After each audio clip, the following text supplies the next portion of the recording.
കൊച്ചിയിൽ വിജിലൻസിന്റെ പിടിയിലായ building inspector Deepesh Kumar കൈക്കൂലിയായി വാങ്ങുന്നത് വൻ തുക. മിനിമം 10 ലക്ഷം രൂപയാണ് ഇയാൾ കൈക്കൂലിയായി വാങ്ങുന്നത്. ഇയാൾ കാക്കനാട് നിർമ്മിച്ച 1.5 കോടിയുടെ വില്ല കേന്ദ്രീകരിച്ചപ്പോൾ അന്വേഷണം നടത്തിയാണ്. സാമ്പത്തിക ഇടപാടുകളിലും വിശദമായ പരിശോധന നടക്കുന്നു. ഇന്നലെ 15 ലക്ഷം രൂപ കൈക്കൂലി വാങ്ങുന്നതിനിടെയാണ് ഇയാളെ വിജിലൻസ് പിടികൂടിയത്. SS ശരൺ വിവരങ്ങൾ നൽകും. ശരൺ, വലിയ കൈക്കൂലിക്കാരനാണല്ലോ, കുറഞ്ഞത് 10 ലക്ഷം, എന്താണ് അറിയാനാകുന്നത്?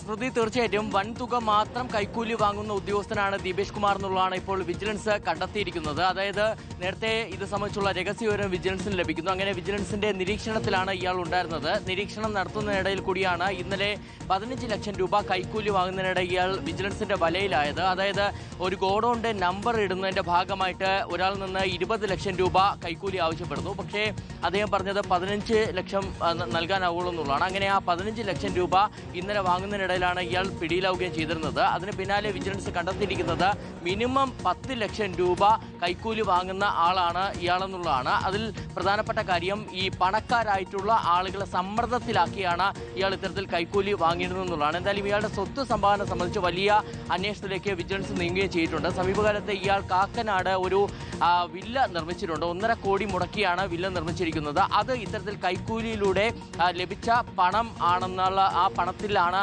ഈ ഒരു വില്ല നിർമ്മിച്ചിരിക്കുന്നത് എന്നുള്ളൊരു നിഗമനത്തിലേക്ക് കൂടിയാണ് വിജിലൻസ് എത്തിയിരിക്കുന്നത്. ഒപ്പം തന്നെ ഇയാളുടെ സാമ്പത്തിക ഇടപാടുകൾ സംബന്ധിച്ചും വിശദമായി തന്നെ പരിശോധിക്കുന്നുണ്ട്. മറ്റാർക്കെങ്കിലും ഇയാളുമായി അവിടെ തന്നെ മറ്റാർക്കെങ്കിലും പഞ്ചായത്തിൽ തന്നെ മറ്റാർക്കെങ്കിലും ഇയാളുമായി കൂട്ടുപ്രതിയാണ്, ഇയാളുടെ കൂട്ടുപ്രതിയാണോ എന്നുള്ള കാര്യമടക്കം വിജിലൻസ് പരിശോധിച്ചു വരികയാണ്.